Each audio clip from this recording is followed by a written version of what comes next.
if no one knows who Martin is, you've been living under a fucking rock. He's basically probably one of the best. I'd say probably one of the best UK coaches now, aren't you? Thank you, mate. No, I appreciate that coming from you.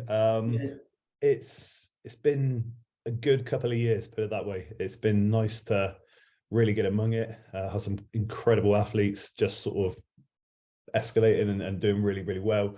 And I think it's just the continual sort of top placings that has helped me as a coach sort of just develop that sort of name that's now becoming that household. I think it's credibility, it's also reliability, and again, with anything with coaching, it's purely down to results. As long as you get results, that's all that really matters, and you're getting the results back to back, and then you're getting the results with every category, and even top level pros, which anyone who knows, like, will know Lewis Breed who is into bodybuilding. To coach a person like that is very, very difficult, because you have to be different carb ups, different sort of water protocols. It's not just a run of the mill, especially when you're dealing with people that big. Which kind of moves us on to like the topic we want to talk about today is like, how do we set up a perfect sort of prep? So in a sense of like, it's never going to be a perfect prep, but if we could have it the way we want it exactly, I kind of start out with, you probably the same, with like a timeline. So how long do you feel like is a timeline for prep, really? Obviously it's client dependent, but from an ideal situation, you're looking at 16 weeks. I'm not a massive fan of 24 week preps, just because of the sort of longitude of it and that sort of drawn out process. I feel that you should be in a good enough body composition where you can achieve what you want to achieve, essentially in a 12-week period. But essentially you don't want to do that because you don't want to go too aggressive, put too much systemic stress on the body. So I think that 4 month, 16-week period is an ideal situation. It's, I guess, down to the planning and down to the individual. You probably get some guys come to you and say, mate, I want to do a show in 12 weeks time or 10 weeks time.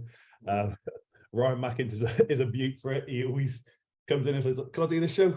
And like, I know Ryan's body, so I know I can make it work. But for an individual that's coming to me and saying that potentially I want to do a show in 12 weeks time, and their body composition is not sitting where it is, I've told people I can't prep you for that show, because you need that time with an athlete to, one, understand their body if they're new, and the fact that it's your name on the line at the end of the day, and you can't risk bringing someone in that quicker period of time, health factors, and the fact that potentially it could go the wrong way by putting too much sort of stress on that individual. So an ideal situation, 16 weeks, I think. That's if you take someone fresh off the street, shall we say, and say, right, you're ready for a show, as long as they're in that sort of ideal body composition range. That's how I look at it, is in a sense of like, you've got to factor in that you're going to maybe have some off weeks where you're not going to progress, in a sense of like, you're not going to drop body fat, or they may, especially if they're a newbie, they may cheat on the diet, they may literally go off course, or just they might have family issues or whatever. There's things that's going to pop up. Then you've also got to look at, we've got a week of carving up, realistically, a week manipulation, and then we've got a week of trialing manipulations. So there you're losing 3 weeks, 4 weeks. And the same period for me as well is, I don't know how you do it, but I need somebody to be kind of off cycle for a good amount of time before we start, because I need the health markers in check. I need them to be fresh. We don't want to be going into a prep when we've been on the back end of an off season where we're absolutely fucking knackered from training like a madman. Anabolics are the highest it's ever been, and then we've managed loads of fatigue, health markers are out of range. It's like, oh, now we've got 12-week prep. It's like, not a fucking chance. For me, I think having that overall time frame, the timeline built from, could be 12 months, could be 18 months. That's the ideal situation when you have someone you can have like that full scope, and you can plan that off-season period with cruise phases in between, and then have what I like to call potentially like a bridging gap before you enter prep, because I don't like to call it maintaining or whatever, because I feel that you're almost putting yourself in a position. I don't like to take, the way that I structure it, I don't like to take things right back. So from a anabolic point of view, potentially instead of going to like 150, 125 TRT, a potentially 300 mg test with a small dosage of Primo, maybe, just to have that maybe 4 to probably 6 week period running in, which way you can regulate fatigue. You can ensure potentially, hopefully, that you're not going to be injured. Manage all the sort of variables that potentially could affect that starting point on prep. Get your blood works done, because you have hammered the off season potentially. You need that sort of break to sort of almost de-stress the body, okay, to a certain degree, and you need to make sure that potentially yet you will have some markers that are elevated or out of range, but you know what they are and you can manage them to a certain degree, unless you've got like red lights saying that you shouldn't be entering prep. For me, the big like health phases as such are done through the off season. So I'd factor that in ideally, and then I would have that gap where potentially it's right. Okay, we'll drop AAS down. Okay, we'll drop training down to a certain degree. We'll potentially drop calories down as well to try and reduce any oxidative stress on the body, because we're not force feeding or anything. We still keep it above maintenance, but just above, rather than hounding the calories in. Maybe if we're maybe utilizing 2 or 3 cheat meals a week, pull that back again to maybe 1. You know what I mean? Just put the body in a prime position, and then we're good to go. That's how I see it. Like sort of questions I get is, say, for example, we're at 16 weeks and we're 16 weeks out and we've done this sort of cruise phase, and cruise or maintaining phase, whatever you want to call it, and we're in a great position. A lot of people always ask me, well, you had cardio in first or you pull food down first? And we just touched on it there, where I will automatically, if you're eating 5,000 calories really in the off season, which big bodybuilders, and even like Lewis, as biggest bodybuilders, is probably up to 7, 8, 9. He'll touch 10,000. So the first port of call is, let's not do any cardio which is going to negatively impact obviously our training performance. Let's pull them to a manageable amount of food where it's going to cover hunger. It's going to also allow us to get our meals in, and there's going to be no digestive GI stress. And then we can then be like, right, okay, we can still build muscle on this because we're in a slight surplus, but we're not having that sort of stress. Is that how you would run it? Exactly that, pretty much. Again, depending on where an individual is, I've had clients where I've had to bring food down because of maybe GI stress and things like that prior to a prep, and trying to realign things so they're just literally at a point where they're at maintenance. So I can literally say, right, okay, let's put some cardio in. That's all we need to do. If I've got guys that are comfortable on a very high calorie range, my aim always is to keep guys calories as high as possible. Food is fuel at the end of the day, and it makes people happy eating. So it's the same for me as well. Yeah, exactly the same. And what if an individual's on a good amount of calories, they're fueling their body with energy, and if they're not in a point where they're feeling lethargic, they shouldn't be feeling lethargic going into prep. So they're in that good position. I feel that you can utilize the energy from the food to help with the cardio as well, help with your training. That's the sort of approach that it's a balance. I think if I was to take food away, I think maybe just a 5 or 10% reduction, literally, and then implement maybe 5 to 7 days worth of cardio. And I'm a little bit different on that. How I do it is I will take somebody's, depending on their expenditure anyway, but I will take somebody's expenditure like ourselves, probably an average of 6 to 8K a day. And I probably just initially just take that to 10K. And that level of expenditure over the, let's take me, for example, my level of expenditure this week's gone up from 8 to 10K, and it's a £2 drop, which is perfect. So then I'd slowly start to implement maybe cardio on rest days, so 3 lots of cardio, and just slowly start to do it that way. But like we say, everybody's different. But I think the take home from that really is you've got to make sure that the body's primed in a great spot. And then really anything you do is going to have a manipulation, isn't it? Yeah, and that's it. It's the balance. Like I've got clients where they'll like myself. I thrive in a prep scenario. I don't know about yourself. I'm exactly the same. I prefer to be in a prep scenario, lower food. I like feeling good. I like being able to perform well in the gym, do my cardio, feel healthy. And I think at the start of prep, that's the prime point for me. Like for the first maybe 4 weeks, I feel my best. 4 to 6 weeks. I'd say like probably 8. Once at 8 weeks is where you're just flying, aren't you? Yeah. That will help that, but you're also just flying. Like in an off-season scenario, chucking calories down my neck, it's just not for me.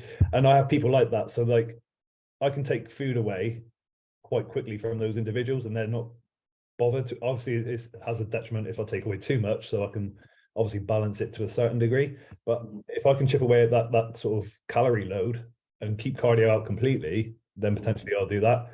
Again, it's all individual sort of. What I would say as well is once you get to a certain level of strength and the recovery demands are so high that you don't, and if you're a large person, then you really don't need initially to be pushing cardio straight away, because you're going to be absolutely fucked from training because you're that strong. Yeah, and that's another thing to measure. Obviously, is performance in the gym. Okay, like obviously you're exerting energy through cardio, but if you're stimulating enough energy through the training, everybody trains differently. You know what I mean? Some people go hell for leather, some people just turn up. Yeah. But you'd like to think everybody's putting 110% into their training, which potentially is creating that calorie deficit still. And even to recover from that as well. Yeah, and then you have to factor in the recovery time for that. So then it's like, do you need those sort of extra minutes of cardio? I feel that 20 to 30 minutes for me, just to look at medium intensity, just to get someone going. If they're from a point of where they're doing zero cardio, I think it just helps with everything. That sort of feel. I find as well with the routine. Yeah, it helps with the routine. It's a weird thing with people as well. Like you can turn the mental state, just flick it, like, oh, I'm prepping, cardio's in, this is in, everything seems to just line up better. I was going to ask you how much cardio you'd start, and I'm exactly the same. If I start somebody on cardio, it'll probably be 20 minutes in total, heart rate like 130 to 135 beats per minute. That's a question I get asked a lot, is like, what heart rate? So just to cover that for people who obviously want to know what heart rates are. Obviously that varies for a person's age and body type, etc. But 130 is a good go-to for a fat burning state, I believe.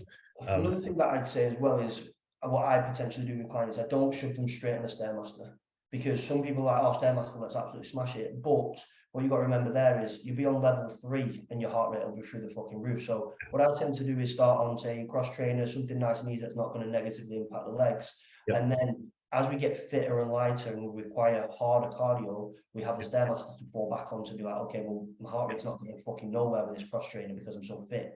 And then, that's it, mate. It's all tools, and it's using them at the right time. And cardio equipment is from basics of just doing steps as an expenditure to level 10 on a Stairmaster. You know what I mean? You've got the full spectrum. You've got the treadmill. You've got cross trainer. We have the variety to basically use as tools, like we do our PEDs. So we have another variable that we can control to a certain degree. It's not just go and do 20 minutes of cardio. Choose the equipment, choose the intensity, and that's going to be the level of which you're going to exert the energy we need to create that deficit. Yeah, when you're collecting the data from that as well, you can literally look at it like, okay, well, now we can use that as a gauge where we can up that and decrease that and so on. As you touched on there with the PEDs, so I'm not sure how you structure your sort of setup for a person. Like a lot of people have the misconception, they start prep, they're going to test prop, trend, mast from week 1. So how would you, I know how I do it, but how would you set up sort of a... So for me, like I said before, that sort of transition from a bridging phase, if you've had it, you would then pretty much just increase the test and the DHT load, whether that be from Primo or Masteron.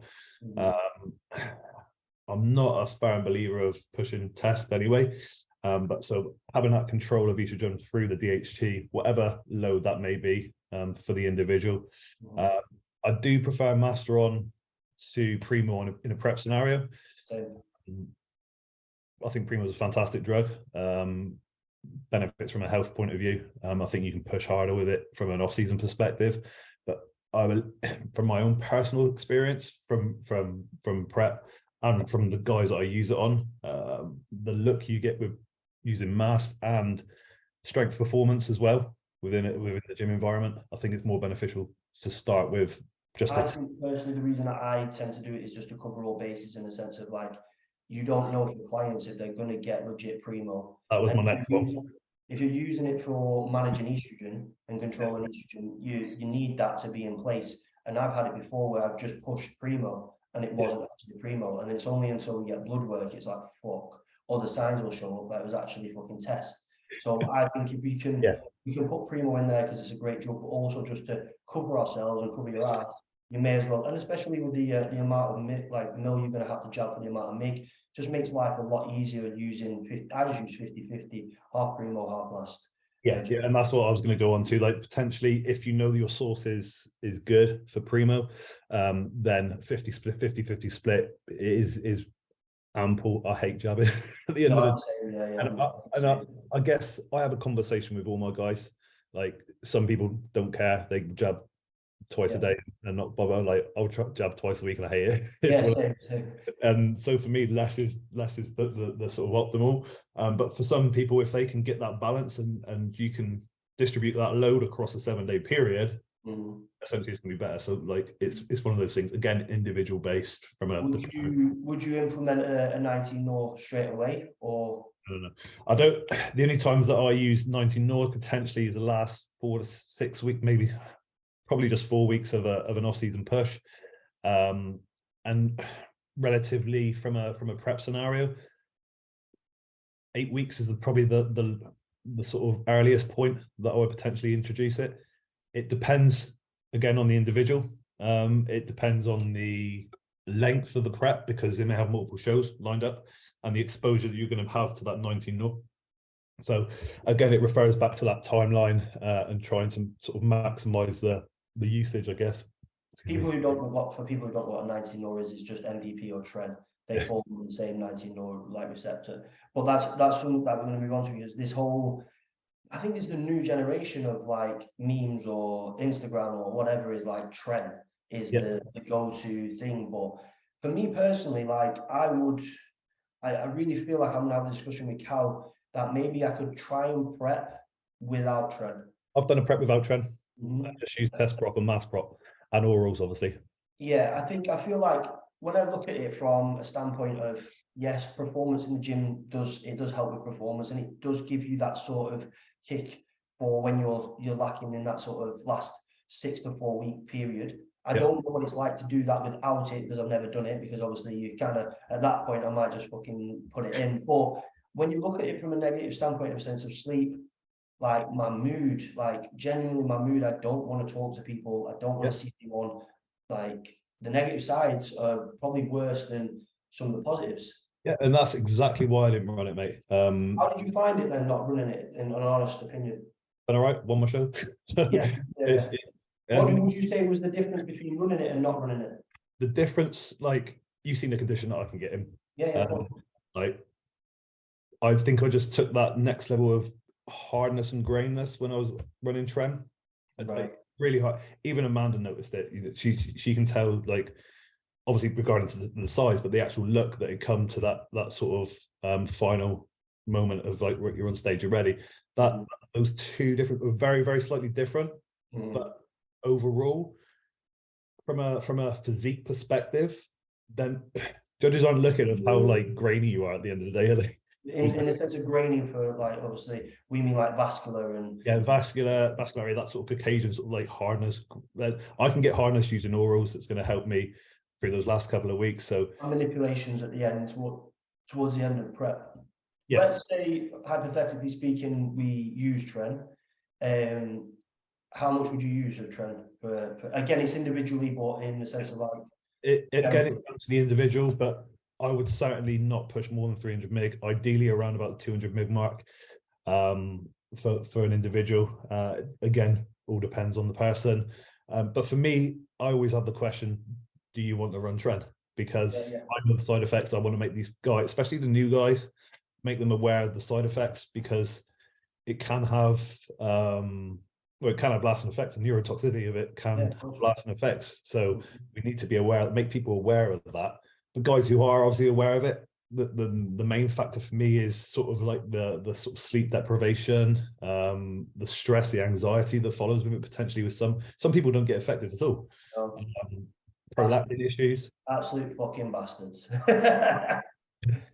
Absolutely. Same with, like, for me, like, I can't push tests because of I get gyno issues. Same with tren, I can't push tren because I get prolactin issues. That was another reason why I didn't fancy running Caber or anything. I wasn't at a point where I was pushing like DHT high enough to counteract the prolactin as well as the estrogen. So it's one of those things, like, do I want to use all these tools when potentially I can get to where I want to be in a position that's going to give me potentially the same result, give or take 1 or 2%. this is what I sort of have a feeling on with my clients. I think it's risk reward. Example, if we're going from one spectrum of your first show, and you see if you enjoy bodybuilding, seeing if you want to compete and you want to make this a long-term sort of investment, like I personally don't use training with my athletes at that stage, because again, it doesn't really warrant it for the amount of to win a regional. For me personally, as I have that discussion with them, and it's down to them. But for me, I just say to them, I don't really feel like it's warranted. But then, if you're looking at prize money, career, Olympia qualification, then maybe we can justify that sort of usage of obviously some sort of anabolic, sort of like trend. We can kind of warrant that really there. Yeah, you said it there, that it's the level at which you want to commit to this sport. I think then it sort of warrants, it doesn't warrant, but it sort of almost depicts the amount. It's risk reward, isn't it? It's the risk reward factor. Like I getting, for example, say Lewis to win his pro card to where he is now, hitting top 10 in the pro league. You know what I mean? The sort of escalation we've had from that point to now. This is it. So we're starting cycle now. Okay, for the push of this season, and we're sort of going slightly higher than we've ever done before, because we're at that point now. It's like we've been on the pro stage, we've been around, we know where we need to take that physique now. Okay, and for a guy like Lewis, he certainly doesn't take a lot of, like, we're talking like 1.5 gram max potentially. So we're going to push that because it's against that. It's that risk reward now. Okay, it's his sport, it's his professional career now. And we're in a position where we can do that. But you take an individual who's coming into this as the first time, a novice, okay, just trying to win a local show. Is it necessary? I feel like if you look at some of the natural guys, they can get in better shape than some of the. I had one of my natural men's physique boy. He got 4th at the Worlds, and he got 6th in Britain. Yeah, you know what I mean? So this is what I mean. It's pro card. So it's just making people aware that it's not a must. The other thing that I get a lot as well on the anabolic side of things is the esters. People have this confusion that test prop is going to make them drier. You have to use mass prop, you have to use Trenase, and it's like that was gone a long time ago. Like, you don't have to change over. I don't anyway. I still do. Just from a personal point of view, just from personal experience as well. What's your reasoning? It's interesting because what's your reasoning behind it?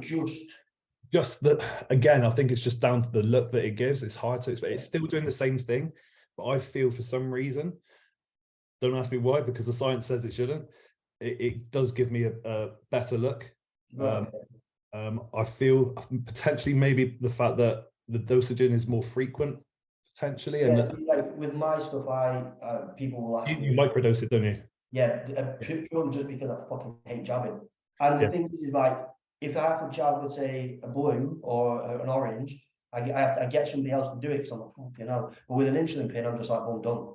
I can do it myself, which is just convenient. So really, like, kind of my levels will stay probably the same anyway. With the thing is, that's what I've not done, and it's not what I do with my athletes, so I can't comment on that in a comparison.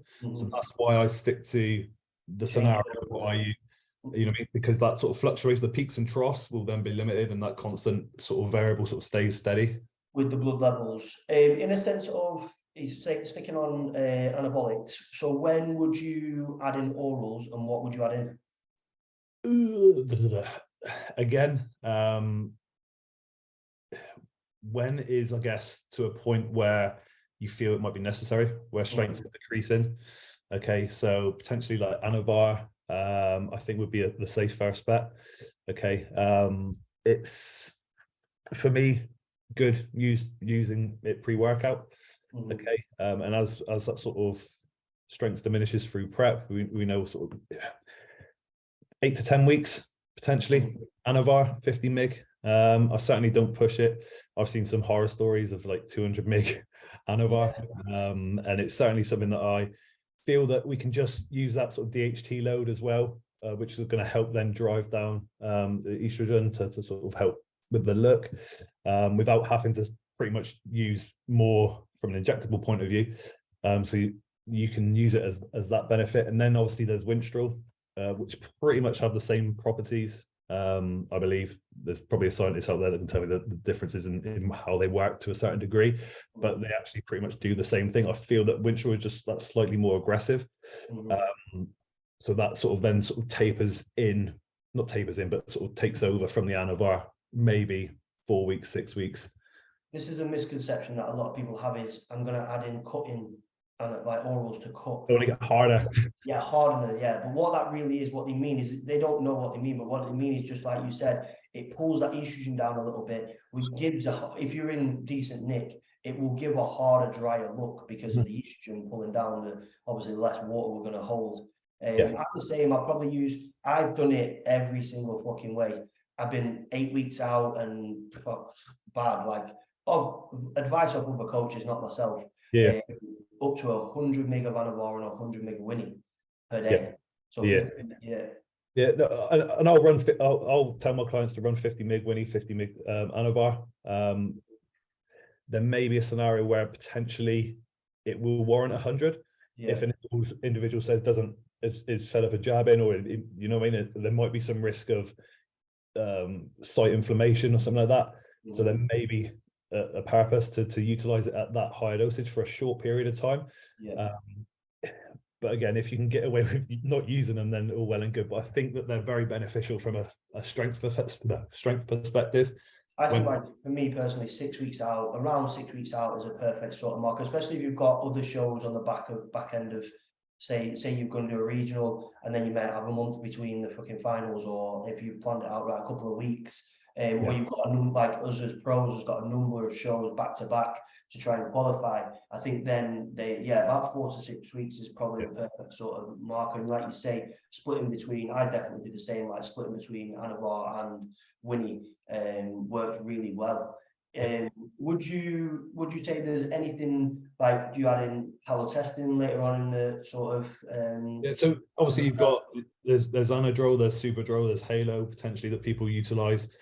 I use all three to a certain degree at some point, all different ways. Halo for me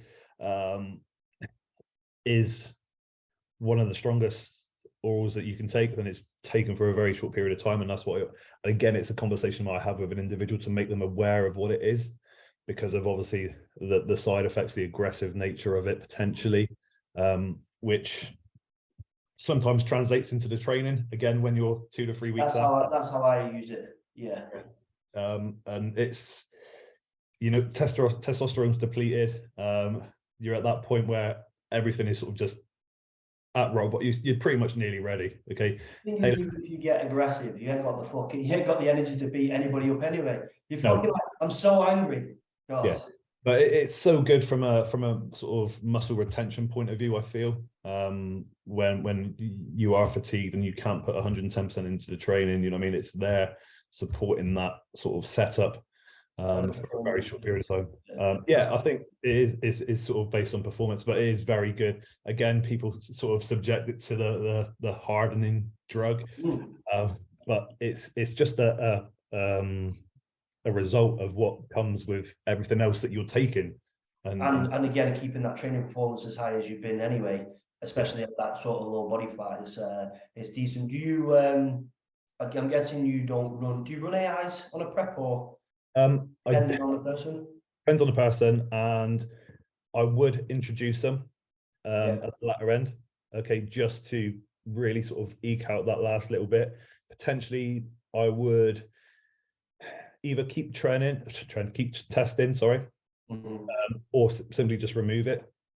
Again, that's what I was going to ask you as well, is how far out do you take injectables out?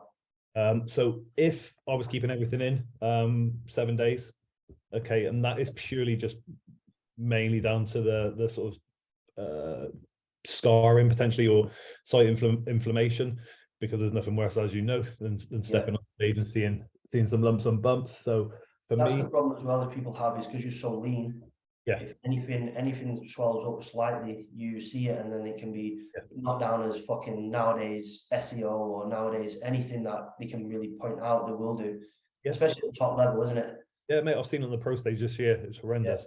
And you think, why would you even risk it? You know what I mean? You're not going to lose any muscle at the fucking a week out, especially.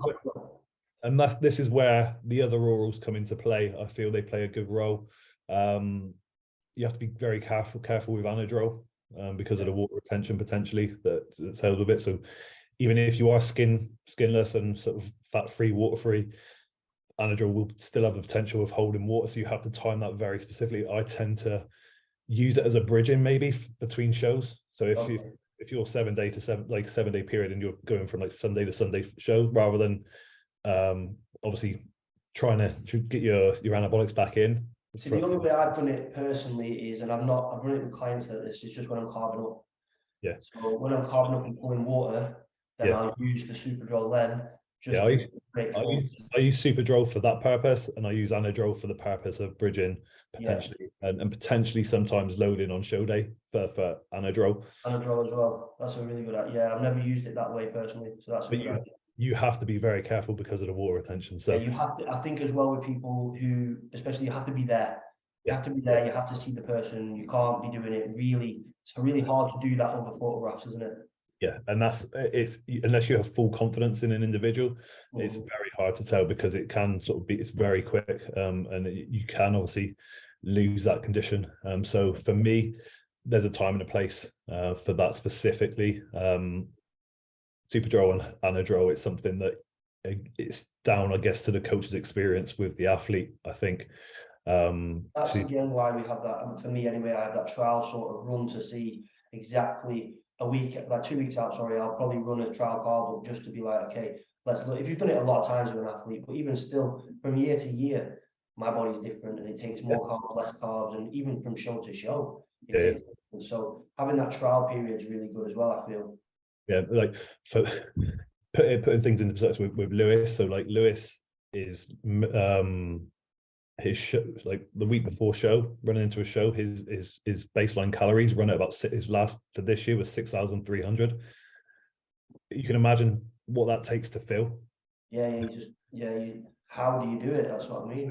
So you have to use. So I use Superdrol. I use a bit of Anadrol. I use insulin, and shit sits on the food. But then obviously you've got to look at the digestive stress. So I've got to make sure that everything is lined up to ensure that we have no like worry on the GI system, making sure that that's not going to impact on show day. So it's that fine line of being able to push hard and knowing when to pull, and then keeping that fullness. So it's crazy.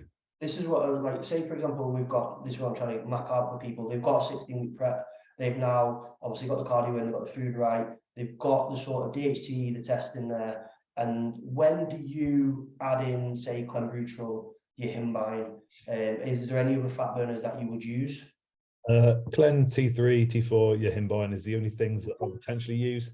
L-carnitine at a point, but I think that you can probably get to where you want to. I can't stand L-carnitine just for the fucking pip. Like jabbing this fucking, it kills. Yeah, you know what I mean. So for me, like I've never used it personally. And I get pretty much fat-free, and so do yourself. So like it's one of those things that you can get to where you need to be. Start off all enthusiastic and like, yeah, fuck it, I'll do whatever. Do everything. By that point, because you're jabbing like 3 or 4 or 5 times a week, whatever it may be, you're like, that's all right. Yeah, just fuck that. But for me, so on a dosage of like, when would you implement? Again, it's all person dependent, but for me personally, what I tend to do is I'll get food in a spot, I'll get cardio in a spot, maybe to like 30 minutes per day, and then I'm like, okay, we maybe implement some sort of like lytic. So then I'll look at maybe 20 mcg at Clen and maybe 5 mg at Himbine just to start, and then we can slowly start to escalate them up to the max. I'll probably go with Clen is maybe 120. I was going to say that I've pushed 160 myself, and again, I have a conversation with an individual. If you're getting results off 80 mg, say 80 mg, you know what I mean, and titrate through. So for me, I do it slightly different. So T4, T3 is probably the first to come in for me, just because of when you start to create a deficit, your natural T3 starts to decrease. T4 makes sense there. So implementing the T4, the studies show that T4 and T3 taken together work better than just taking T4 or T3. So you do like a 37, like a half and half sort of.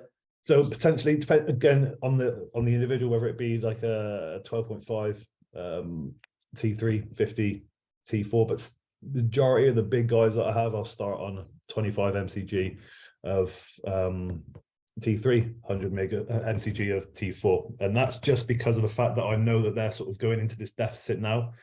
So potentially at around about like the 10-week mark, 10, 12. You regulate the sort of metabolism then. Yeah, so obviously the sort of metabolic rate is starting to change. So I like to get ahead of the game and potentially sort of get on top of that.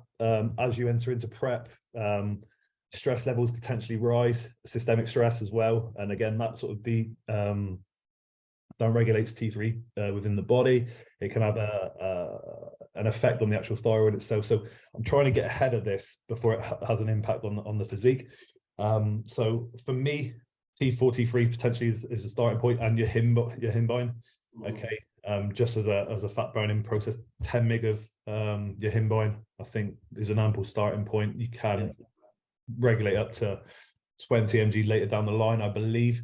Yeah, see, the only issue I have with the himbine is once I get to over 10, over 15, no, just my digestion. Yeah, again, that's why I stay on 10, and I try and stay on 10. Yeah. Throughout. I'll tend to start people on 5, and then we'll just use it as a tool as we up the sort of the himbine as we go along. Yeah. It's crazy as well to think it's nice to see that this is what people don't understand. Everybody does things slightly different. It's not all just a cutty cut, like this is the way we do it. So for me, for T3, I'll probably put T4 in, and then I'll leave T3 in until it's essential. Sometimes I'll get, like I said, get blood work back, see where the T3's at, see where the thyroid's at, and then I'm like, okay, well, now it's down regulated, let's implement it. That's kind of how ideal situation, 6 weeks out, I'd like to see bloods to see where TSH is, and from there you can regulate the sort of dosages to a certain degree. As I said, through a prep scenario, when you've got that added stress, you've got that calorie deficit, you've got impact on your organ health, your liver and kidney, which is having an effect on your T3 as well. So all these things are having a negative effect already on your T3. So I'm trying to get ahead of the game by implementing it earlier. And then obviously when we get to potentially 6 weeks, if we're in a position where we can pull bloods, and then we say, right, okay, we're good where we're at, or we maybe, I don't really like going above the sort of physiological range of 25 and 100, but then maybe be a scenario where potentially I will, because of blood works. Okay, I'm not too worried because of, obviously with T3, T4, it's one of those that sort of doesn't have the effect after. Okay, so like you could run it for years and years and years and come off, and within a certain period of time, 4 weeks, 6 weeks, everything should return back to its physiological range. So it's one of those that I'm not too worried if I have to do it for a very short period of time. So do you use metformin in a prep or not? Yes, yeah. Again, obviously, I use insulin to start a prep. Same. I use the same. People, depends on the individual and how insulin sensitive they are at the end of the day, I guess. For me, metformin, you take it before you go to sleep, you wake up and you're in a very insulin sensitive position. This is quite a good like segue move on to like what data do you collect? So what I try to find is people say, I'll just take the weight. And I'm like, well, that's great, but we're not collecting enough data to give us an overall view of obviously how things are going on a grand scheme of things, of blood glucose, training performance, and so on. So what data do you collect from a client, and what do you think other people like who are going to potentially try and prep themselves without a coach, or they just want to get into it, what should they be looking at and why they should be?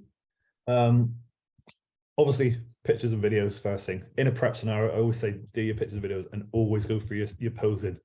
One, for practice more than anything, and your coach wants to see you in the best possible light ever. So it's one of the things, take pride in your check-in pictures. I see guys half-heartedly just send their pictures across. You know, it's in a dark room, you can't see anything, not even hitting poses, you know what I mean? And you're going to be stepping on stage in like 10-12 weeks.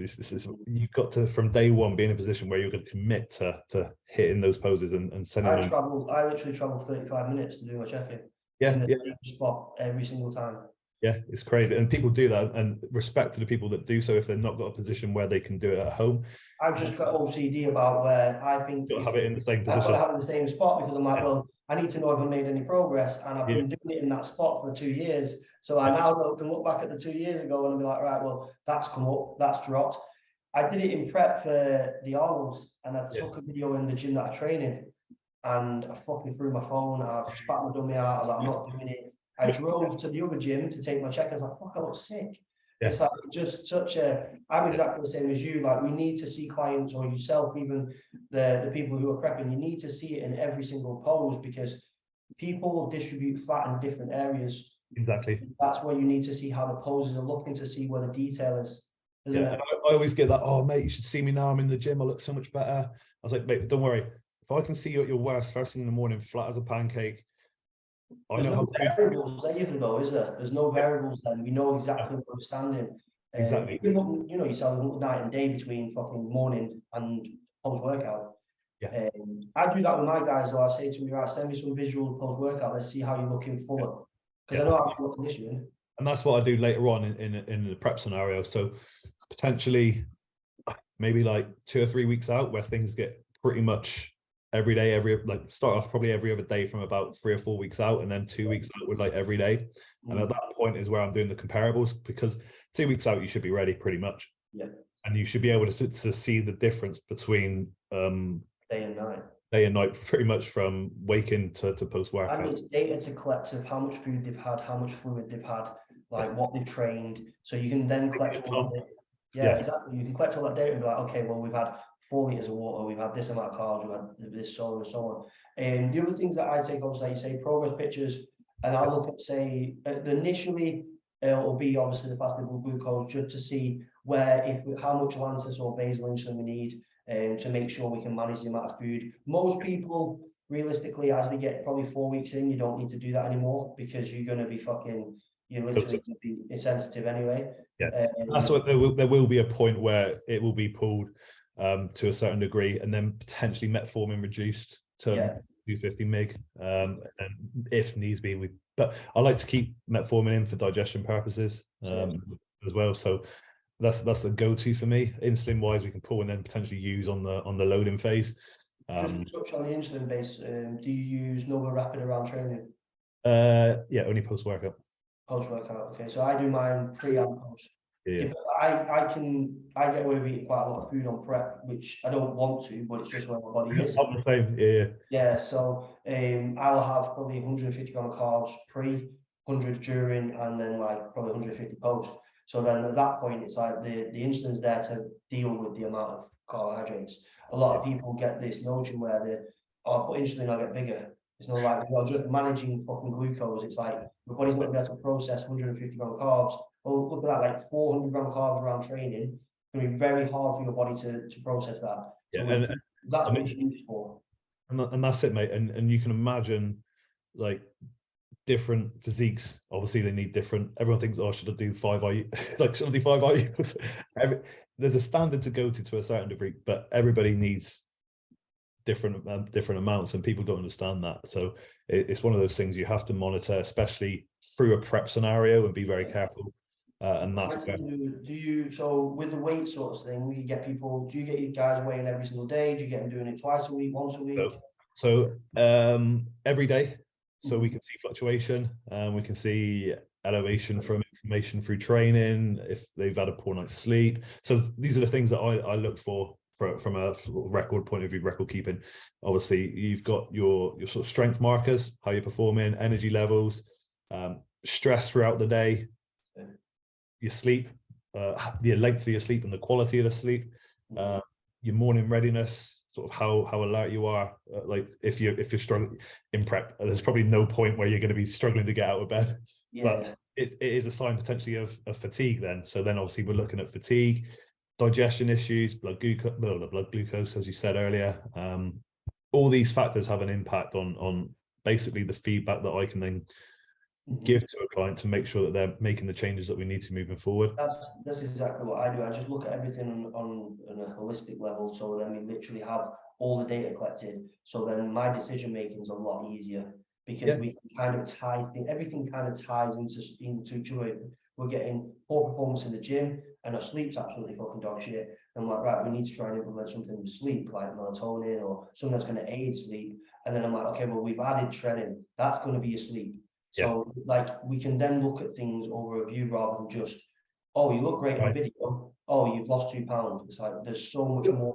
Yeah, don't get me wrong. I've done that in the past. I've collected the data from the summary of the week, should we say, and made changes and got people winning shows and pro guys, you know what I mean? So it does work to a certain degree, but if you want to take it to that next level, I feel the intricacy of collecting data on a daily basis is much more beneficial, because again, you've got those variables which you can control quicker. You know what I mean?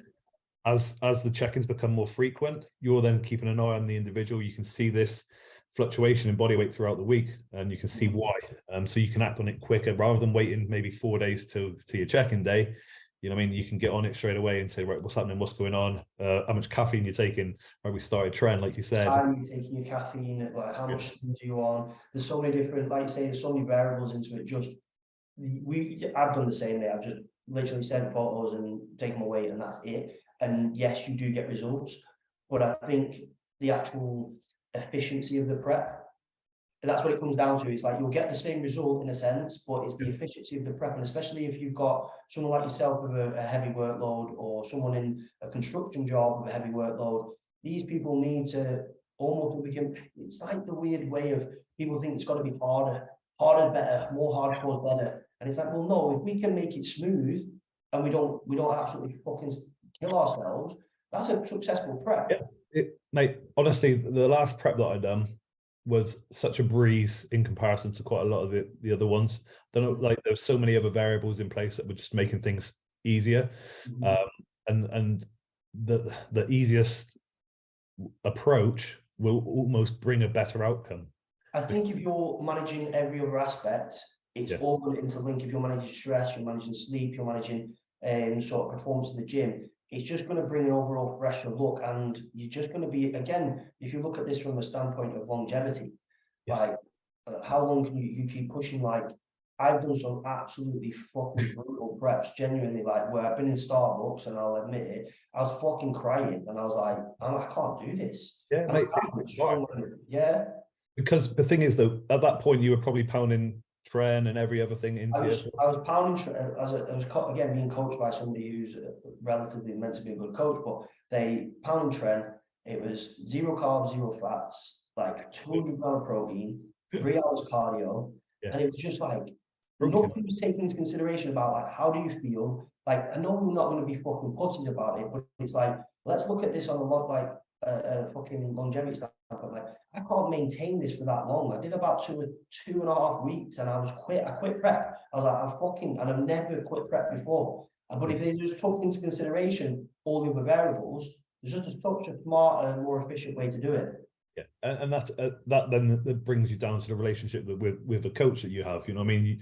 You have to have a good relationship with your coach. I feel that you can express things like when shit is going to get hard, but we want to understand what's going on. You know what I mean? Yeah, that's the thing as well. That communication between coaches and their clients, that's massive as well. That I've learned through Cal. To be honest, Cal's been very good for me. It was in a sense that he's the level-headed person, and I'm the fucking lunatic. And he just bringing me back. And I was like, right, chill. Let's do this, do that. And it's helped me in my coaching approach as well, because then I used to be like, just fucking get on with it and have no real empathy. But now I'm more. So that's the way that we were brought up in this sport. Yeah. You know what I mean? Like, we've been doing this many years now. 10 years, 12 years. Yeah, but we've learned from our mistakes to a certain degree. You know what I mean? And that's what makes us who we are today. You know what I mean? And that's why we're both doing very well from a coaching perspective, because we've done things, we've gone through the errors, we've factored in the point of, right, okay, how can we make this better for individuals that are working with us? So this is what I always say to clients on consult calls. You're in a beautiful spot where you take out 10 years, not 10 years, but maybe 5 to 6 years of guesswork. You are now going to be doing at 18 or 20 years old what I'm doing now as a pro. They're all like, in a sense of like the efficiency, that you're not going to have to guess in diets and drink fucking ice cream and full fat cream and do a shit workout plan and take loads of fucking Deca. Like you're gonna miss all that. So the progress that you're gonna make within fucking, you're gonna make 5 years, 6 years of progress in 2 years. That's the beauty of coaching now, where people give coaching a bit of a bad rap, where everyone's a guru and everyone knows everything. But really, like you say, we've made every single mistake there is. So now other people don't have to. Exactly. And I think you touched on it there, that the industry is getting flooded. There are a lot of great coaches out there, but on the other hand, there's unfortunately a lot of bad coaches. And over time, I guess they will sort of be fizzled out to a certain degree. But with the influx that we're currently having, I think that we can only do what we know best, and people will be drawn to our results. And I see, when the people say to me it's getting saturated, I just look at it as like good, because they're going to realize who is good. So it's everyone, there's enough pie for everybody to eat, but eventually that client will come to somebody who's reliable and gets results, because you're getting continuous results. You can sell them all the fancy dream with all the marketing you want, but the real reason is who's winning shows and who's getting pro cards and who are winning pro shows. And that comes down to, obviously you can't bullshit that. It's fact. And that's why I probably don't do a lot of stuff on camera. It's one of those things. I just keep myself to myself on social. I'll do a little bit here and there and just put a bit of knowledge out when I can and I have the time to, but you know what I mean? I don't have the time to sit down and do these hours and hours of videos, because I'm working with my clients at the end. And then all I do is post my results with my clients, and hopefully that's the sort of mainframe of people thinking, you know what, this guy knows what he's talking about to a certain degree. You know what I mean? This is the reason with this podcast that I said to you is like, I'm trying to get people to understand, or just to educate them a little bit, because we don't really set a time apart. It's like, okay, Sunday, right, let's talk about a topic and allow people to know exactly what's going on behind the scenes, rather than just guessing like, I bet they're doing a gram of Tren, and I bet he's doing this.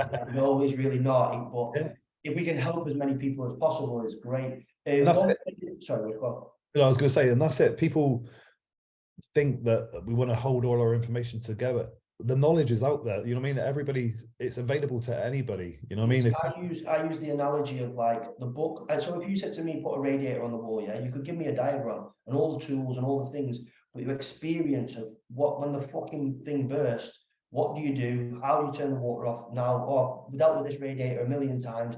This heating system is totally different. And it's like, nobody knows that experience until you've done it over and over again. And that's what it is, mate. It's everybody knows, right? Well, we can take some gear, we can do some cardio, we can put somebody in a calorie deficit. That only works to a certain level. And then what happens when that stops? You'll know yourself, like the book says one thing, science says one thing. Like I've gone against things that I've read from reputable sources. But again, it's because there's the variables that come into play with so many different, but like you say to somebody, Lewis is eating maintenance at 6,000 calories at end of prep, they're like, fuck off, it's not physically possible, it doesn't make sense. It doesn't, but that's bodybuilding. And that's where your experience comes into play, isn't it? And that's it, mate. The variables you have with so many different individuals, like I've got guys who are sitting at 110, they'll go on protein fat diet because they need to. You know what I mean? Calories will be driven into the floor. So it's all relevant to the individual. It's not one sort of script that works for everybody. That's the thing. You can't teach it. I had a conversation with, I think it was Dan Bastick. I think it was when I saw you last, actually, the PCA finals. I wasn't there. I wasn't, honest. IFBB, I wasn't there. No, I'm joking. And it was, I was just explaining, it's like, it's sort of a gut feeling. Coaching for me is a gut feeling. Okay, there are so many things that you have and you can utilize, but like if you said to me, like this conversation's gone, right, when do you introduce this, when do you do that, when do you, for me it's a gut feeling. It's like intuition, isn't it? Intuition on that person, and knowing when to do it at the right time. And even just like you say, just looking at everything on a whole and just being like, that's the right call. And somebody why, like, I don't know, it just is. And that's why you can't teach it. No. I mean, like, it's one of the people want to be taught how to become a good coach. You can give them all the tools, like I said, but you just can't give that person the we could get the same guy to the same condition, and we would use two totally different routes. Yeah.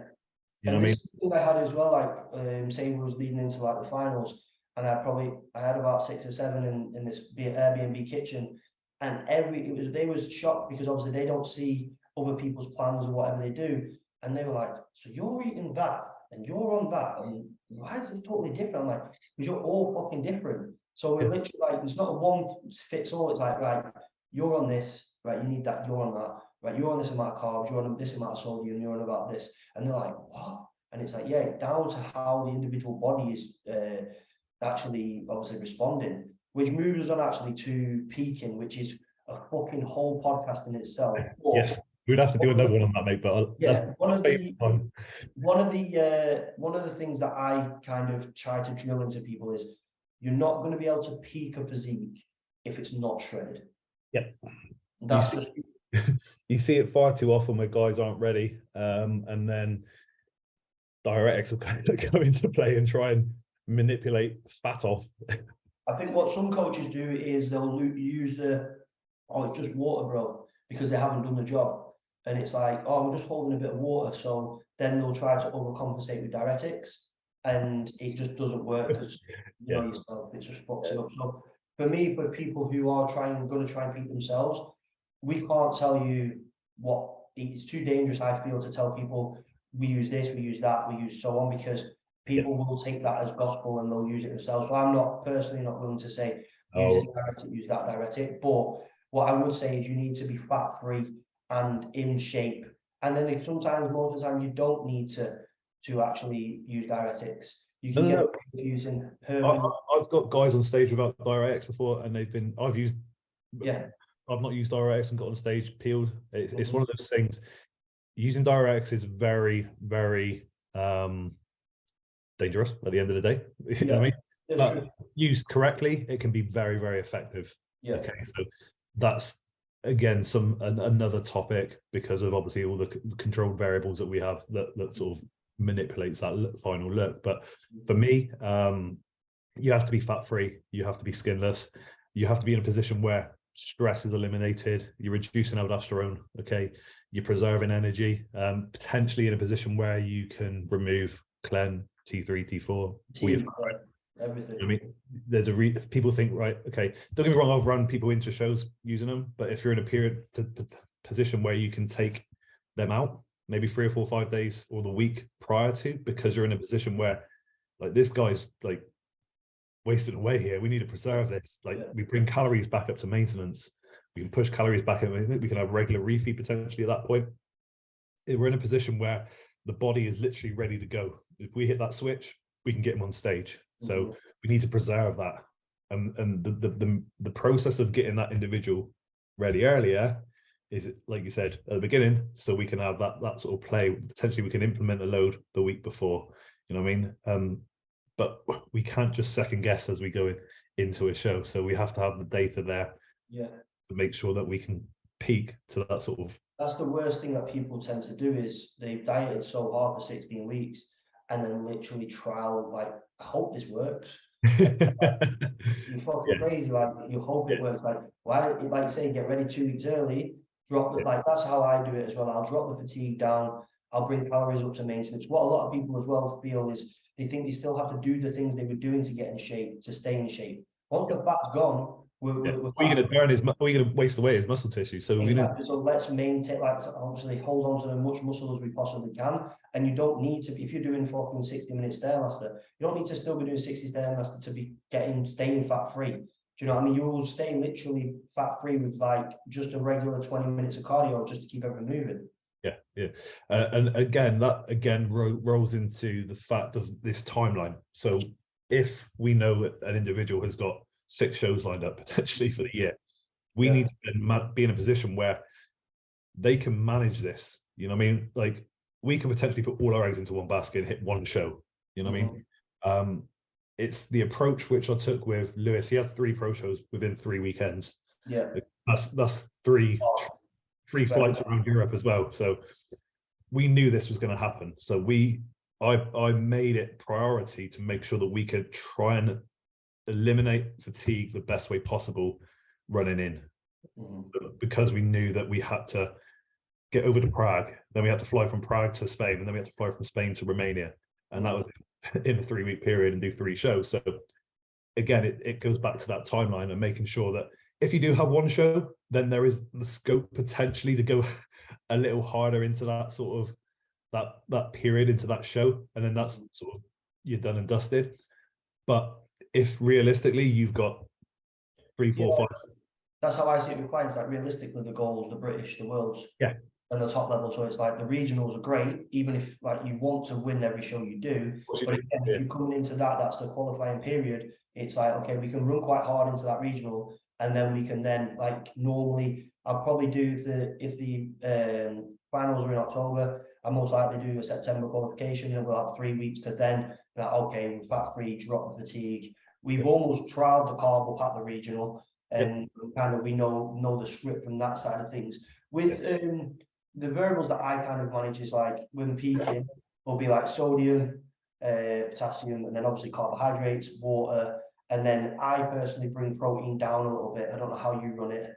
Yeah, on the actual load itself, I bring protein down purely because like so people understand what's the reason you do that for. Purely because of digestion stress.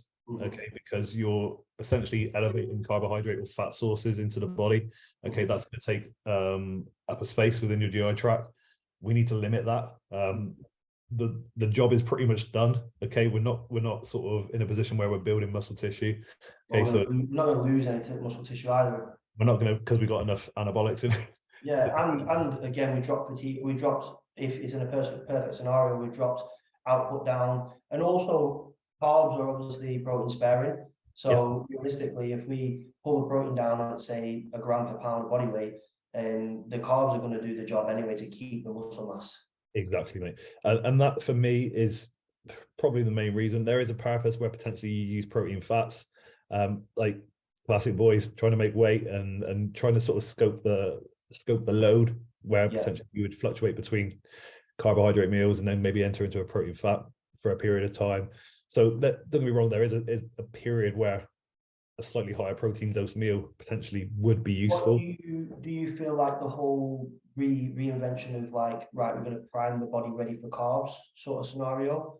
I personally, I don't do it because I feel like you're already depleted. Yeah, you're already depleted. I've trialed it before, and sometimes it can have an adverse effect, I feel, potentially, because you're taking up that time where potentially you could be loaded.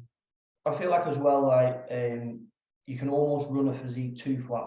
Yes, you never get that look back. Yeah, and then you've got to get that look back. You've got to fill the system back up again. And what's that going to do? It's going to put extra strain on the GI. So potentially, it's probably the worst thing you can do by almost fat loading. Would you run? So see, this is how I used to do it. Would you run a 5-day load or a 3-day load, or?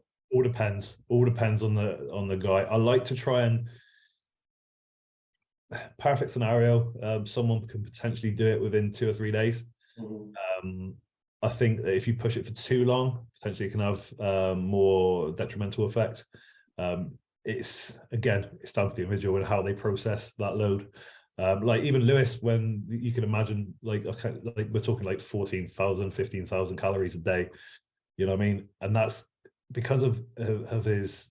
He's got like lactose intolerance and a few things digested, so he can't have that much bad food. He can't have like that many. So like his go-to is burger and fries. So potentially on a load that like we would do that daily, maybe twice a day. Like, but then bagels. So we're touching like 15,000 calories potentially on a load for like 3 days. So you can imagine the amount. But I think if I do that for a period of time, that's going to have an adverse effect, and the water is going to sort of. And then you're chasing yourself by using diuretics and things like that. So, see how I used to do it to make. Well, how I did to my pro card was I trialed every single way to make the weight, and the worst way I did it was going real low and trying to carb up for 1 day. So what I would do, I would front load. So I would front load the carbs first, and then obviously taper them into the show, and then I could obviously gauge that then, and I might even have a zero carb like day prior to. And that's where it's different, where you do have a weight restriction. When we had Kelvin, it was a matter of like, right, okay, we literally have to weigh the amount of food that you're consuming, because that's you know, the worst, honestly, I've never told the story before, but the worst thing I've ever done is I had to measure out my own piss into a jug to see how much was like, okay, if we take on this much water, this is going to be extreme. That's like, what the fuck am I doing? Yeah. But it's, you have to make weight. Yeah, and people obviously don't understand that to a certain degree if they've never been in that scenario. The complexity of a 212 or a classic guy trying to make weight is so much harder than loading a open bodybuilding. Yeah, people say to me like, why do you have a coach now? And I'm like, because that amount of stress to do that for yourself, I was like, oh fuck it, my mind was fucked. I was like, I don't know, like, you don't know the call to make. Because at that point you are literally hours from your show. We're talking like 36 hours potentially from you. Or if it's 2 rows, you're talking like 8 hours from your show. The registration could be the night before and you're on stage in the morning. So that's exactly how it was. Yeah, it's literally that close to fine tuning everything. You know what I mean? Like, yeah, you could potentially be in and out of saunas. You could be weighing weighing your actual food to know how much you're consuming in, and like you said, monitoring what's going out. So it's one of those things, mate. The intricacy of that is probably for me the most complex part of bodybuilding. Yeah, 100%. Like you say, loading an open bodybuilder, even though it's 15,000 calories, it's kind of like you've not got a weight restriction, which is nice. So you just look at the bringing the best physique possible. So with the classic and the 212, it's difficult in that sense, isn't it? Yeah, and that you know, like a physique potentially can't be like, I've seen Craig. I competed against Craig when he was amateur at the start, and he beat me at probably 75% because he had to make weight the amateur level. You know, and now he's on the pro stage. He's excelled. Like, he's able to fulfill himself to a certain degree. There's potential in a sense. And some people think everybody's made a load of progress. It's not. It's just because you can bring in a physique that's not pulled down 10 pounds. Yeah, the man wasn't eating for like 36 hours prior to weighing. It's ridiculous. Like, I remember being like, like E.T. I was literally in a blanket, in a sweatsuit, genuine, like, fucking hell. I was like, just venue.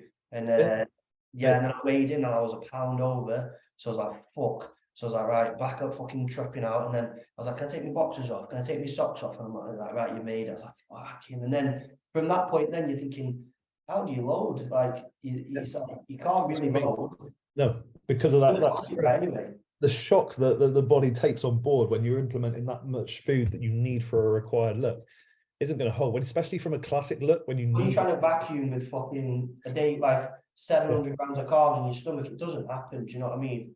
So it's very difficult to do that sort of thing. I think that gives people like a good overview of obviously how we sort of set a prep up and how they can sort of implement certain, like say, just trying to get away from the old school not the old school, but sort of the myths that people have in prep where they're just like, yeah, smash a little trend, smash a little test prop and fucking loads of anabolic, loads of clean, and you'll be fine. I think now we know that coaching is miles more intricate than that, isn't it? Yeah. Oh yeah, by far, mate. And you know, I mean, gone are the days where things are written down on the back of a bit of paper on it from the you know what I mean? There's reasoning behind our decisions at the end of the day, not just, oh mate, you said to do this, I think I should do that. You know what I mean? I look at it as like applied science. Yeah, so it's like the science, as we said, the science says one thing, which is great, which gives us the basis, and then it's like, okay, well, we apply it to hundreds and hundreds of people, and then we collect the data from that in a sense of like knowledge and experience, and then it's just keep applying the same sort of scenarios. Like, oh, that happened that time, or this is the way that happened, and then you can just make the like informative decision, isn't it? Yeah, 100%, mate. It's and that's where people see what us coaches do online, unfortunately, and they think, you know what, I want a piece of that, and just jump on it. And it's not just what you see. What they do is it's 10 grand a month. Yeah, 10 grand a month, and you're only 10 grand a month. Wow, right, fucking hell, I better do that. Like, give me some Google Sheets and I'll sort it out. Get me on a coaching app and I'll sort it out. Anyway, bro, I really appreciated all that information. But how are you and what's your plans? What are you doing this year? Absolutely nothing. Hopefully, dominating the. Well, you was prepping though. I was, mate. I was. So I was lined up for originally the Vegas, the amateur in Vegas. Yeah. And that then changed to Holland, Right. and then that changed to me pulling prep. Oh, right, okay. How come? Just the amount of stress. Workload, mate. Honestly, like at the point that I made the decision, I was working with Cal, obviously, and I spoke to him. I said, mate, that if all well, when I started, I said, if it still goes to plan, I'm in a position where I can cruise in to the end of the year. Like my client, that guys who are competing are dying off. But to me, everybody then decides to, more people jump on board. I've got a few more shows lined up, and then my clients who are competing had a few more shows lined up. And at one point, I think I had something like 31 peaks left to do. Yeah. And I was 8 weeks out, and I was just about to fly to Prague. I was doing Prague, went to Prague, Alicante, and Romania for 3 weeks. Yeah. And don't get me wrong, like the diet side of things I could do, you know what I mean? Food's food. But it's more the fact that I wasn't able to commit to my training and my cardio at 100% because I was so battered from tiredness. And how do you find, this is what I think I struggle with as well, the back end of a prep, is like the continuity, and it's not an argument, it's a discussion me and Cal always have, where it's like, you have to be a pro bodybuilder or you have to be a great coach. Yep. And you can't do both, in a sense of like, you can't have 60 guys or 50 guys or 70 guys or how many guys you have and still be performing at the level of a pro bodybuilder, because it just doesn't, for me, it doesn't, I can't. And that's what called it for me, mate, because I'm not a pro bodybuilder. Like, don't get me wrong, like if I maybe put my heart and soul to it for a few years, potentially I could get a pro card. I'm not saying I would, like, you know what I mean? Like, yeah, of course, 100%. Yeah, that level. It was like just about there. But for me, the enjoyment I get from this, mate, is more than enough for me. Like, I've had like 2-3 fantastic years, and it's just getting better and better. Yeah. The clientele that are coming to me now, again, it's just getting better about it, and the volume is it's not, I wouldn't say the volume's getting greater, but the quality. It gets you excited as well when you've got. I've had it with guys, say at the finals where we was at the Worlds, and now we're structuring again, like you say, a whole year to win the British. It buzzes me, mate. Like, it literally buzzes me. Like I said to Alex Lord when we come off the Arnold stage, the one that you were meant to do. He come, I think he was third in that show, and like he's like, that was season done, and I was like, right, okay, next goal for us is British champion. Okay, I want to get you British champion PCA.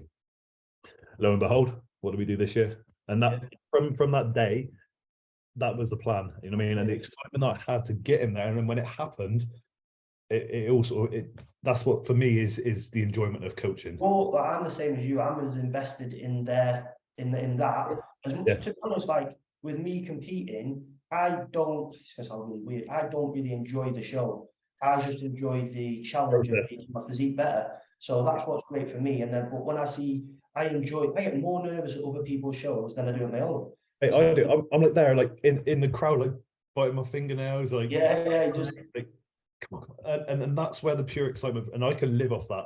You know, never step on stage again, because the quality of athletes that I'm getting on stage and how well they're doing. You know what I mean? Like the last guy that had compete was David Hammond, who did the natural two bros.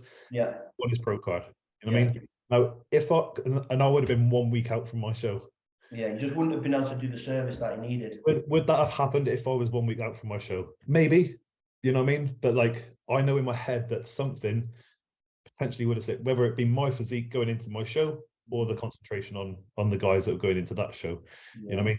Like Cal said to you, it's what you want to do moving forward. And for me, I want to be up there in the UK. I want to be up there with Callum, Tom as well. You know what I mean? Great guys. You're definitely, this is what the thing is now as well, is you're definitely on the way there, which is amazing. And it's nice to see, because I remember seeing you at Maidenhead probably.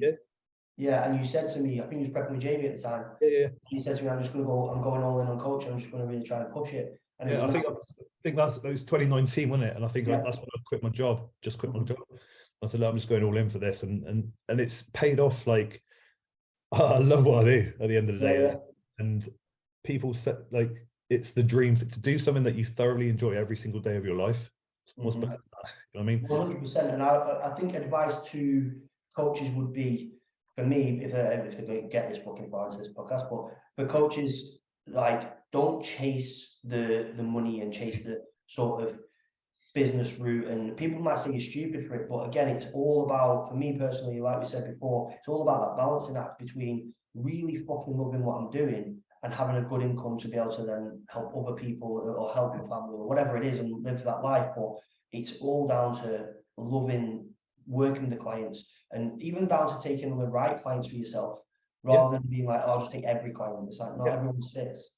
And that's the point. You can be at a point now where you can almost, you put yourself at a price point where potentially the serious guys are going to come to you, you know what I mean? Because you're at a price point where that separates you from other people. And you warrant it.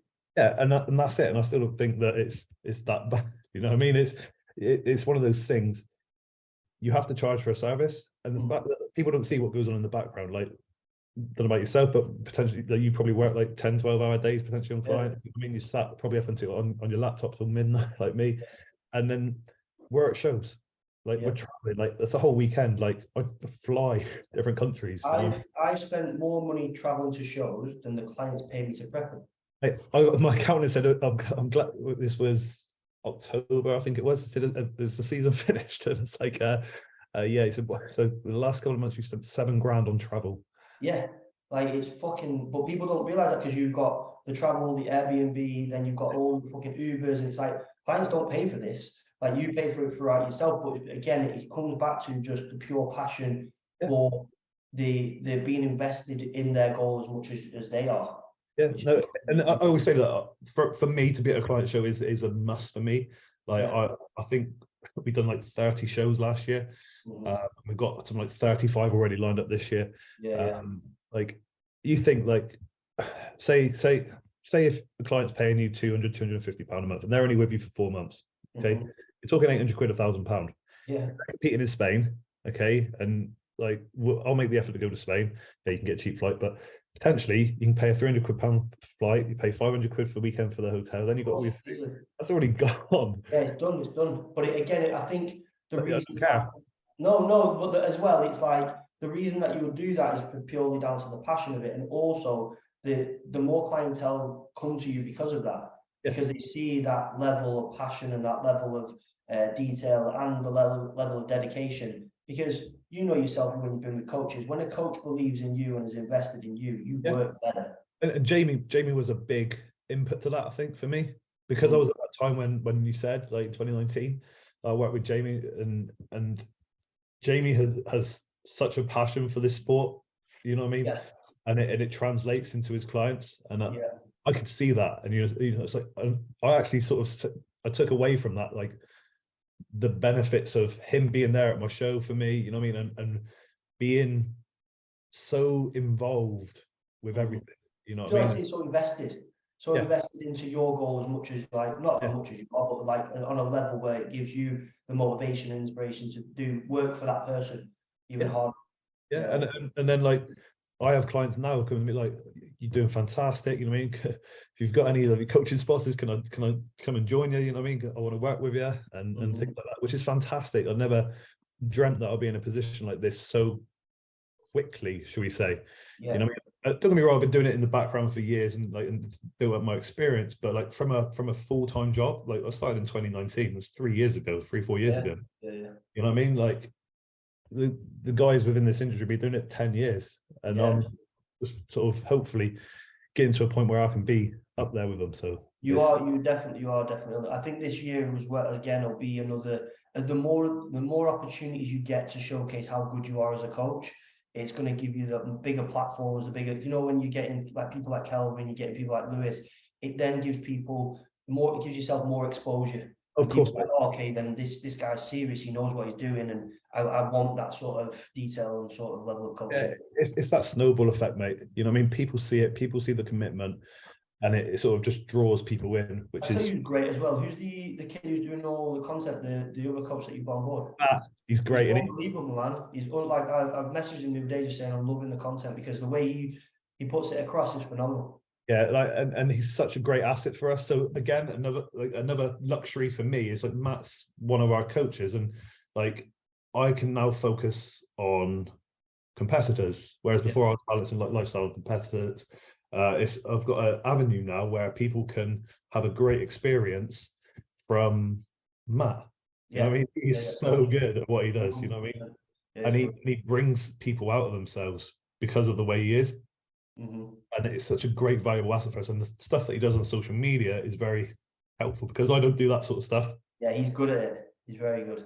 Because he puts it across in such good layman terms to a certain degree. And I think as well, it's the relatability. It's like relatable, and like he can and then because it's entertaining. You know yourself on a snapshot on Instagram, you got probably 30 seconds, and because he's entertaining, like obviously he's not, no offense to him, he's not going to teach me fuck all, but I like watching his videos because it's fucking, it's entertainment. It's great. He's done a really good job in it. But then that again draws people in, like you said, you look at it and you think, right, who's this guy? Okay, so he's part of the condition coaches, and then you know what I mean, it all sort of works really well together, and he's doing a fantastic job. We'll get some more content together out soon. Yeah, definitely. He's very good at that. Like for me, like this year, obviously we got the Condition Cup show 27th of May, which again was a personal goal of mine, which I never thought would happen this quickly. You know what I mean? So the opportunity to have my own, I'm not saying my own show, but sponsoring a show, which is fantastic. For me, that was sort of one of my sort of ticks. Nice. And now the next goal for me is to get someone top 5 place in pro show. And then obviously just bring more pros into the league. So I've got a few lined up this year, some good guys. I've got 3 going into the first pro queue at Ben Wheeler. So it'd be good. I know will you be at the Island show? Say again? Will you be at the Island show? Depends on how Ben Wheeler goes. Oh, okay. Yeah. See how that goes. I've got 3 guys who are like up there. So we've got Ireland. There's Ireland. Was it 13th of May? Yeah, 13th. So we got Portugal on the 1st of May, and there's also Sweden. Is Portugal on the 1st? Yeah. Like, that's not a pro show, is it? No. That's pro qualified. Yeah, and Sweden on the 22nd of April. So there's I think there's Germany as well the week after the Ben Wheeler. Right. So there's, depending on how, I've got 3 guys at the early part of the year who are sort of chasing to a certain degree. Oh, sick. So we got a good few. I want to be in Ireland, so hopefully then I'll be in Ireland and be shredded and win. It was 2-1-2, wasn't it? And then they switched it to Classic. I spoke to Brian, who runs the show, last year. We went out actually for drinks, and he was saying he was going to do it because I think there's a lot in the UK. There's a lot more classic guys, and Ireland there's a lot more classic guys than there is 212s. So it makes more sense because I think there was only 6 212s in it last year. Yeah, thing is, one of my guys going for the pro card, he would have fitted nicely in a 2-1-2, and that's where I was going to take it. See, I don't think they would have got the numbers for the 2 classes, so it was like a matter of like, okay, well, what's going to bring more people, and I do feel like the classic for them guys would. Yeah, no, Matt, Cal's client, Matt. What do you follow him? Matt, I can't remember his surname. Matt Physiques, is it? Yeah, the Irish guy. Yeah. Like, I can't see anyone touching him from a classic point of view. So you might be against you. Yeah, we'll see. I think he is. Yeah, he is very good. To be fair, like my goal is to present your best version. Present my best physique. I've only seen my physique at 175 pounds. Do you know what I mean? It's like being at 185 to 190 pounds where I should be at is going to be a really different look. Do you know what I mean? Where I feel like I can, like you say, load properly. I don't have to worry about making weight. I don't have to push myself down too far. I can take it nice and easy, but I can take it gradual rather than absolutely fucking hammering myself. You started off quite tame, haven't you? Which is nice to see. Yeah, because we wasn't going to prep. I was going to prep at the end of the year, but then my thing was hitting. The reason I didn't do the Arnold's is because it was just a matter of hitting true condition, and the time frame we had to do it wasn't enough. So now I was like, well, even if we prep down and then we're not happy with the condition, which we will be, but if we're not, we can come back up and then go again, or we can have multiple shows throughout the year, and there's loads of room for progress there. Yeah, I think that because it's Spain 21st of May pro show, isn't it? Yeah. So there's one at pretty much every fucking week. Yeah. I think the good thing as well, is Pittsburgh's going to be on the same day. So you kind of like, no Americans are going to fly over to do the island. So you're like, oh, so I'm going over to America with Kelvin and Lewis. what's Kelvin doing now? Is he going he's doing another season, is he? Potentially. He's probably hating me for telling the world this, but potentially, yeah. We're looking at maybe 3 shows in America. Like, I've known Kelvin since I was a kid, and like he's been bodybuilding for that long, but he's good enough, man. Oh mate, yeah. I think he just had a long year prepping last year. And whether that's shown on his physique come the end, I don't know. And again, it's the panel, like we're saying, it's the panel of judges. Yeah, he was beating guys that eventually got invites to the Olympia. You know what I mean? Yeah. So, and the thing is, in both of our eyes, not just in my eye, but like in his eye as well, he was presenting a better look, heavier and more conditioned come the end of the season. So yeah, it's just like you say, it's one of them things with the judging panels as well. It's like, especially with the classic, there's that many guys. It's like, do you get fully judged, or do you get overlooked sometimes in some shows? It was a shame to see him, because for me it was night and day at the Prague show. Yeah, I thought that. I thought, and everybody in the audience did as well. Unfortunately, it was a local boy.